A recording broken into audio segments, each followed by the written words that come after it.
अच्छा, ऐसा धोखा हमारे साथ किया, भोगोगे तुम। ये जो निकलता है ना भोगोगे, ये अकाट्य होता है। क्योंकि किसी का भी हृदय, मान लो किसी भी जीव जंतु को आप कष्ट दें और उसका हृदय आह भर जाए, तो वो आह वज्र की लेखे तुम्हें भोगना पड़ेगा। वो आह किसी की ना लेना जिंदगी।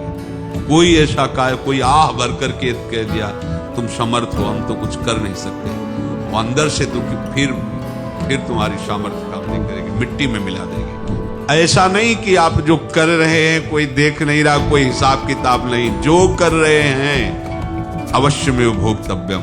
बहुत सावधान। जीव स्वयं नित्य निरंतर कर्मों के जाल को रच रहा है और अपने आप को बांध रहा है। आपको मुक्त होना है, बंधना नहीं है। जीव का जन्म कर्मों के अनुबंध से होता है, कर्मों के बंधन से होता है, और उसको अपना ऋण चुकाना होता है। कर्मानुबंध ये बहुत सूक्ष्म विषय है। जैसे आप जिस परिवार में जन्म लिए हैं तो उस परिवार के लोगों से आपका ऋण है, इसलिए उसी परिवार में आप आए। और ऋणानुबंध उसको बिना चुकाए या बिना वसूल किए आप वहां से जाएंगे नहीं। आपको लेना है तो वसूल करना है, और देना है तो चुकाना है। ये पूर्व के जन्मों से निश्चित किया गया है। जैसे किसी के यहां पुत्र हुआ, जन्म से ही पैसा खर्चा शुरू हुआ, बड़ा हुआ तो उद्दंडता के द्वारा मार पूरे परिवार को क्लेश पर क्लेश देता चला जा रहा है। ये तुम्हारे कर्म का फल है। या ऐसे शक्तिहीन बुद्धिहीन ऐसे पागल पूरे जीवन सेवा करो, तुमसे अपना हिसाब चुकाने के लिए वो आया है। अब परिवार के जो सदस्य जुड़े आके, मतलब पत्नी आते ही पूरी हृदय में आनंद, परिवार में आनंद, और जीवन भर वो आनंद ही सुख देने के लिए उसका जन्म हुआ। वो अपना ऋणानुबंध मुक्त, और आते ही भयंकर क्लेश खड़ा कर दिया, बीच में दीवार और झगड़ा वैसा, फिर अतरे दिन मारपीट शुरू, कलह अशांति, पूरा जीवन नरक हिसाब करने आए। यहां ऋण चुकाए बिना कोई जा नहीं सकता, ऋण चुकाना पड़ेगा।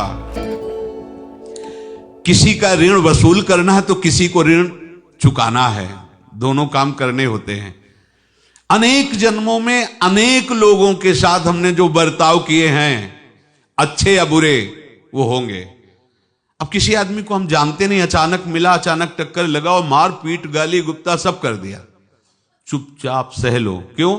ये आपका हिसाब है, पूर्व का हिसाब। हमारा उससे कोई द्वेष नहीं, कोई संकल्प नहीं। अचानक घटना घटी और हमसे द्वेष करने लगा, हमें पीटने लगा, हमें गालियां दे, ये हिसाब है, चुपचाप सह जाओ। अपने घर का भाई ही भारी दुश्मन बन गया और क्लेश दे, हिसाब है। एक प्रभुदत्त ब्रह्मचारी जी की वाणी में पढ़ा था, एक महात्मा जी भ्रमण करते थे, तो उस समय असरफियां चलती थी, मोहरे असरफियां, तो उनको भेंट में देते लोग। तो या तो ठाकुर सेवा में लगे तत्काल, या संत सेवा में तत्काल लगे, उसका संग्रह करके डोलना ये ठीक नहीं है। बैरागी के लिए सिद्धांत में ये ठीक नहीं है।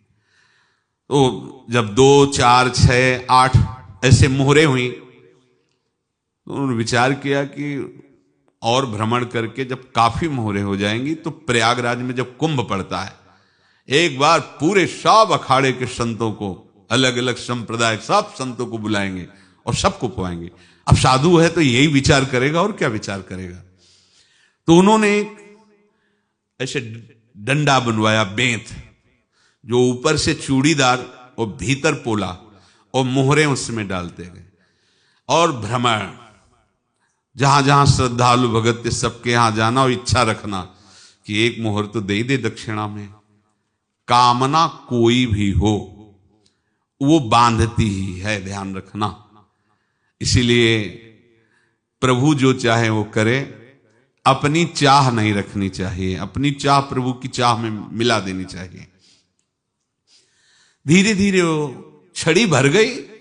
भ्रमण करने वाले महात्मा चूड़ी लगाई, इंतजार करते रहे। जब प्रयाग का कुंभ पड़ा तो चले। तो रास्ते में एक गांव में पूछा जाता है, जैसे कहीं रुको कि कोई श्रद्धालु ऐसा है जो संत सेवी है।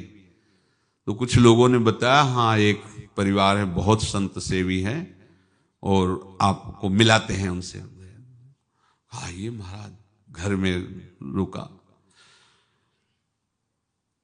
खूब अच्छा हलवा पूड़ी पवाया और जो घर के मालिक थे चरण दबाए। चरण दबाते दबाते उनकी दृष्टि पड़ी उस डंडे पे। इतना मोटा और ऊपर से कुछ चूड़ी सी भी नजर आ रही, इस डंडे में तो कोई रहस्य है ही है। अब महात्मा जी को खवा पिला के सुला दिया। महात्मा जी जब सो गए तो पत्नी से धीरे से कहा, वो डंडा लाओ बाबा जी का डंडा। वो चूड़ीदार जो ही खोला पलटाया तो सैकड़ों मोहरे। ऐसे संत रोज पधारे भगवान, तुम आनंद हो जाए फिर क्या। पत्नी से कहा नाप के कंकड़ लाओ। वो तो महात्मा जी तो खाए खीर पूड़ी आराम से सो रहे। रात में पूरी प्लानिंग करके उसमें कंकड़ भर के चूड़ी लगाकर सिराने रख दिया, सारी मोहरें हटा ली। महात्मा जी आराम से छड़ी उठाए तो वजन पक्का। वैसे बड़े लोग चतुर होते हैं, पर ये नहीं जानते कि कर्म कितना भयानक होता है। और उनकी कोई संतान नहीं थी, पर धन में इतना प्रेम उनको था। बहुत सावधान। साधु महात्माओं के पास जो अर्थ है, गृहस्थी अगर आता वहीं से है, पर अगर उसको जोर जबरदस्ती या किसी छल कपट से, तो वो उसका विनाश ही करता है। आज तक का प्रमाण है। अब उनको ये भाव पता नहीं होगा, या पता होगा तो लोभ के कारण वो उसको मान नहीं पाए होंगे। महात्मा जी गए प्रयाग में, किसी अखाड़े पर रुके और वहां प्रार्थना की कि कल जो है संपूर्ण अखाड़ों का निमंत्रण किया जाए और सब संतों को भोग पवाया जाए और उनको दक्षिणा भी दी जाए। महंत ने सोचा कि बहुत बड़ा है तो उत्सव है, क्योंकि प्रयाग में कितने हजारों संत महात्मा सब। तो उनका महाराज बोरों इसमें चीनी और टीनों घी लगेगा, सब व्यवस्था। बोले आप मंगाइए, एक एक हिसाब हम करेंगे, हमारे पास सब व्यवस्था है। बोले कुछ तो पहले दे दो, वो इकट्ठे देंगे हम। उनको था कि अगर हम छड़ी खोला और दो चार मोहरे दी, किसी को पता लग गया तो गड़बड़ हो सकती। बोले हम भंडारे के समय आखिरी में सब कुछ आपको दे देंगे। ठीक है। वो अपने पास से पैसे लगाकर खूब जितना सामग्री सब लाए, लाखों की, और सब संतों को निमंत्रण कर दिया। संत जन निमंत्रित हो गए, भंडारा बन रहा है। तब वहां के महंत है और उनका देखो भंडारा भी बन रहा है, संतों को निमंत्रण। अब आप अर्थ की व्यवस्था कीजिए, क्योंकि इतनी बड़ी हमारी सामर्थ्य नहीं थी जितना हमने किसी तरह हमने व्यवस्था की। अब मुझे अर्थ चाहिए, तभी आगे की व्यवस्था बढ़ेगी। संतों को दक्षिणा देंगे और जिनसे अर्थ लिया उनको दे। देखो रसोई बन गई है सब। उनका छत में विश्वास नहीं तो ये अभी चूड़ी खोली। उनको तो था ना कि मोहरे हैं, कंकड़। तो जैसे कितना उनको सदमा लगा होगा। हजारों संतों का निमंत्रण, रसोई बन, मतलब संत हो के छल कपट। तो उनका महाराज आपने तो हमारा नाश कर दिया, जो महंत थे। अब बताओ रसोई बन गई, संत निमंत्रित हो गए और आप ये कंकड़ दिखा रहे हैं हमको। आपने तो हमें बर्बाद कर दिया। हमारी इतनी सामर्थ्य नहीं थी, आप पहले बता देते। संत होकर ऐसा छल कपट। अब वो बोले तो क्या बोले, क्योंकि उनको पता था कि मोहरे हैं इसमें। अंदर से उनका चिंतन गया उसी सेठ के पास, अच्छा ऐसा धोखा हमारे साथ किया, भोगोगे तुम। ये जो निकलता है ना भोगोगे, ये अकाट्य होता है। क्योंकि किसी का भी हृदय, मान लो किसी भी जीव जंतु को आप कष्ट दें और उसका हृदय आह भर जाए, तो वो आह वज्र की लेख है, तुम्हें भोगना पड़ेगा। वो देखो भीष्म जी को भोगना पड़ रहा है ना। सांप को ऐसे धनुष की नोक से उठाया और बंबूल के कांटों के ऊपर फेंक दिया, कई दिन तक शेदा हुआ, वो आह भर करके मरा। तो आपको 6 महीने बाणों की सैया पर आह किसी की ना लेना जिंदगी में। कोई ऐसा कोई आह भर करके कह दिया तुम समर्थ हो, हम तो कुछ कर नहीं सकते। और अंदर से दुखी, फिर तुम्हारी सामर्थ्य काम नहीं करेगी, मिट्टी में मिला देगी। फिर ये तो संत थे और भगवत आराधना के लिए, संत आराधना के लिए ही ऐसा किए हुए थे। अब इनका कैसे मुंह दिखाएं? अब क्या करें? सुबह संत जन आएंगे, सबके बीच में हमारी कि देखो इन्होंने, अब क्या करें? गए और संगम में जाके छलांग लगाई, अपने प्राण त्याग दिए। अब उनके तो पास मोहरे थी और व्यापार बढ़ा, और 9-10 महीने बाद ही लड़का हुआ। अब तो उनको कि संत फलीभूत हो गया। देखो व्यापार चल रहा, लड़का नहीं होता था, लड़का भी हो गया, बड़ा आनंद छा रहा है। जब से वो प्रकट हुए और धन की वृद्धि शुरू हो गई, पढ़ाई लिखाई में उनके खर्चा हुआ सब, बस बीमारी शुरू हो गई उनके शरीर में। अब उसमें पैसा जाना शुरू हुआ, इतने आसक्त वो दोनों हो गए कि कुछ भी हो, व्यापार ठप, संपत्ति बेचना शुरू। तो उन्होंने कहा कि बेटा मैं क्या कर सकता हूं तुम्हारे लिए? बोले हमारी अंतिम इच्छा है, प्रयाग चलो और जितने प्रयाग में संत महात्मा सबको एक बार भंडारा करवाओ, हमारी इच्छा अंतिम है। क्योंकि अंतिम यही इच्छा थी। बोले अब ज्यादा संपत्ति तो नहीं रह गई, तो बोले घर बेच दो, मेरे लिए ही तो है, बेच दो। मुझे लगता मैं बचूंगा नहीं, पर मेरी अंतिम इच्छा पूर्ण कर दो। घर बेच दिया, जेवर बेच दी। वहां गए, जब संत सेवा की तो बोले मुझे संगम तक ले चलो। संगम तक ले गए और बोले समझे तुम चुराए थे और हमने उसको छीना है, कुछ नहीं रह गया तेरे पास कुछ, अब केवल ममता और आसक्ति में जलकर मर और नरक प्राप्त कर। मैं वही महात्मा हूं जिसकी तूने मोहरे ली थी, शरीर छोड़ दिया। महात्मा को जन्म लेना पड़ा और इनको दुर्गति भोगनी पड़ी।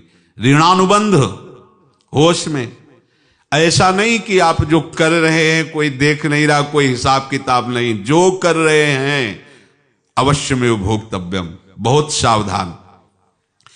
अनेक जन्मों में अनेक लोगों से जो कुछ लिया दिया है, इस लेने देने को मिटा देने के बाद ही तुम मुक्त हो गए। इसीलिए एक उपाय है, लेना न देना, मगन रहना। क्या? मालिक को समर्पित हो जाओ, मालिक को अपना माना हुआ समर्पित कर दो, खत्म। अहम त्वाम स्वरूपापेभ्यो मोक्षयिष्यामि, सब खत्म। आगे पीछे लेना देना सब खत्म। एकादश स्कंद में भगवान श्री कृष्णचंद्र जी ने कहा, जो मेरे चरणों का आश्रय लेकर भक्त मेरा भक्ति करता है, उसके पितृ ऋण, मातृ ऋण, देव ऋण, ऋषि ऋण, सब ऋणों से मैं मुक्त कर देता हूं। बस यही एक उपाय है जो इसके बंद करने का उपाय भक्तों के लिए है, वो यही है, भगवान की शरण में होकर अपना माना हुआ पूरा भगवान के अर्पित कर दो। अर्पित करने का तात्पर्य उसमें अहम हटा दो। तो दियम वस्तु गोविंदम तुभ्यमेव समर्पय। जिनसे तुमने सेवा करवाई है उनकी सेवा करनी पड़ेगी, जिनसे तुमने जो कुछ लिया है उनको देना पड़ेगा। ये लेने देने का व्यापार जब तक समाप्त नहीं होगा तब तक तुम्हारा जन्म मरण चलता रहेगा। अब आपको यहां समझना है, यदि आपसे किसी ने पैसे लिए बेईमानी करके नहीं दे रहा है तो आप उसको गाली मत दीजिए, आपने बेईमानी की थी इसलिए आपकी बेईमानी हुई है, ले गया, कोई बात नहीं है, बंधन से मुक्त हुए, जो बोझा था चला गया। उसको ऐसा ना देखे कि ये बेईमान हमारे रुपए मार लिए, अब जो कुछ होगा देखेंगे। अगर आप आगे नया कुछ करते हैं तो फिर आगे का हिसाब आपको भोगना पड़ेगा, ध्यान रखना। ऐसा नहीं है कि आपको भोगना नहीं पड़ेगा। एक ही उपाय है कि अब जो शरीर धारण किए इसी में जो भोग ले, आगे ना होना चाहिए। तो क्या करे? सर्वतो भावेन भगवान की शरण ले ले। ये तो सर्वाणि कर्माणि मयि सन्न्यस्य मत्पराहा अनन्ये नैव योगेन माम ध्यायन्तु उपासते तेषामहं समुद्धर्ता मृत्यु संसार से। ये बड़ा कठिन है पार होना, कोई छोटी मोटी बात है। एक महात्मा बाल्यावस्था से भजन करते थे, शालिग्राम भगवान पास रखते थे और उन्हीं की आराधना करके बस पाठ, नाम, जप और भ्रमण करते थे। यौवन अवस्था थी, गंगा जी के किनारे अपने ठाकुर को विराजमान करके स्नान करने के लिए कपड़ा ही उतार रहे थे कि 90 लोग आ गए, भाला तलवार सब ले, मारो मारो इसको मारो, घेर लिया। तो उन्होंने हाथ जोड़कर कहा हमने क्या अपराध किया, कोई सुन ही नहीं रहा। तो उन्होंने कहा मार तो डालोगे ही आप 90 लोग, हम कोई अस्त्र शस्त्र तो लिए नहीं, एक बार हमें गंगा में डुबकी लगा देने दो और अपने ठाकुर को स्नान करा देने दो, फिर इसके बाद आप मार देना। भगवत इच्छा से वो लोग रुक गए, स्नान किया और अंदर से प्रार्थना की, प्रभु ये क्या लीला है आपकी, आपके सिवा मेरा कोई है नहीं और ये मुझे मारना चाहते हैं। तो भगवान ने जानते हो क्या कहा उनके अंतर में, तुम मेरे में ध्यानस्थ हो करके शरीर को छोड़ो, ये लोग मारेंगे। ये मेरे भजन का फल है कि तुम्हें 90 जन्म नहीं लेना पड़ेगा, एक ही जन्म में 90 मिलके, तुमने 90 हिंसा की थी पूर्व में, तो तुम्हें 90 बार जन्म लेना होता और एक एक करके मारते। ये मेरे भजन का प्रताप है कि एक बार में ही 90 का हिसाब हो जाएगा। तुम आंख मूंदो, मेरे ध्यान में मगन रहो, मेरे प्रताप से तुम्हें कोई चोट नहीं होगी और स्वाभाविक मूर्छावस्था में प्राण तुम्हारे छूट जाए। ऐसा ही हुआ, ऐसा हुआ। तो ये बात समझ लो कि ये जो कर्मानुबंध है, ऋणानुबंध है। आप देखो, अगर शाप महात्माओं ने दिया कि तुम्हारे वंश का इससे विनाश होगा, तो भगवान भी परम धाम जा रहे तो उसी कील से, बाण की नोक में जो मछली लील गई थी छोटा कण, उसी से की नोक बनाई और उसी नोक को प्रहार किया। भगवान के श्री चरण में वही बाण की नोक लगी और भगवान ने स्वीकार किया ना। भगवान का बड़ा लीला विचित्र है। अगर छुप करके उधर रामावतार में बात, तो इधर ऐसे स्वीकार किया है भगवान ने। ऐसा कहीं नहीं दिखाया कि मैं भगवान हूं तो मैं अपने लिए, ऐसा नहीं दिखाया। नारद जी का हित किया पर नारद जी ने श्राप दिया तो भगवान ने स्वीकार किया। बंदरों ने ही सहायता की, जैसा बोले थे वैसा। ये लीला इस शरीर में भोगनी पड़ेगी। हाँ, ज्यादा को कम में भुगता देंगे, पर अब अगला शरीर ना मिले, इसके लिए सर्वतो भावेन भगवान के आश्रित हो जाए। जैसे आपने दुकान फैला रखी है तो उसमें दो काम होते हैं, लेना और देना। किसी को उधार दिया है तो हमें उससे लेना है, और कोई नगद देकर सामान ले रहा है तो उससे सामान देना है, या उधार लिया है तो हमें उधार देना है। अब अगर दुकान बंद करनी है तो तुम्हें देने वालों पर जोर देना है, लेने वालों पर जोर नहीं। लेने वाला तो जाओ हम क्षमा किया, समर्पित किया, हमारा कोई संबंध नहीं, खत्म हो जाए, वो खुशी हो जाएगा। लेकिन देने वाला तुम अगर दुकान भी उठा दोगे तो जहां भी रहोगे तुम्हारे पास वो आएगा, लाइए हमारा। तो देने पर नजर रखिए, जिसका जिसका हिसाब है वो आपके सामने आता जाए, हटाते जाओ। लेने पर नजर मत रखिए और दुकान फौरन उठा दीजिए, नहीं अगर लेते देते रहे तो चलता रहेगा। आगे चलकर कुछ लेना न देना, मगन रहना बस अपने प्रभु के चिंतन में। अब हम कैसे जाने कि किसको क्या देना है, हमें क्या पता। तो हम पूरा हिसाब जिनको पता है उनको दे देते हैं, समझ रहे हो, उनको पता है क्या लेना है क्या देना है, तो इनके पास पहुंच गए, सरकारी हिसाब से सब बराबर कर देंगे। हमको अपनी जिम्मेवारी इनकी चरणों में समर्पित कर देना है, तभी हम जीवन मुक्त होंगे। ये रहस्य की बात है। प्रभु कह रहे हैं यस्य सर्वे समारंभाः काम संकल्प वर्जिताः ज्ञानाग्नि दग्ध कर्माणं तमाहु पंडितम बुधाः। जिसके संपूर्ण कर्मों के आरंभ संकल्प और कामना से रहित हैं, तथा जिसके संपूर्ण कर्म ज्ञान रूपी अग्नि से जल गए हैं, उसको ज्ञानी जन भी पंडित कहते हैं, बुद्धिमान कहते हैं। पूज्य श्री भाई जी महाराज कह रहे हैं, जैसे वहां ज्ञानाग्नि से दग्न कह रहे हैं, तो अपने वृंदावन वासियों का प्रेमाग्नि से सब कर्म संस्कार दग्न होते हैं। जिस समय आपके हृदय में भगवत प्रेम का प्रादुर्भाव होगा तो लेश मात्र कभी तुम्हें दुख नहीं भोगना पड़ेगा। प्रेम का प्रादुर्भाव होते ही दुख का नाश हो जाता है। महासुख। जब प्रेम का प्रादुर्भाव होगा तो समस्त पाप भस्म हो जाते हैं, अशांति नष्ट हो जाती है, संसार ज्वाला स्पर्श भी नहीं कर सकती है। जब भगवत प्रेम का प्रादुर्भाव होता है तो हो सकता है उस उपासक के जीवन में दुखों का पहाड़ टूट पड़े, परिवार खिलाफ, शरीर रोगी, अव्यवस्था, बहुत बहुत कुछ, सब कुछ। कह रहे हैं इतना सब होने पर भी उसके हृदय में कोई भी दुख नहीं होता। ऐसा सामर्थ्यशाली भगवत प्रेम है। भगवान के चरणारविंद का जिसके हृदय में प्रेम है, भारी से भारी दुख भी उनको विचलित नहीं कर सकता।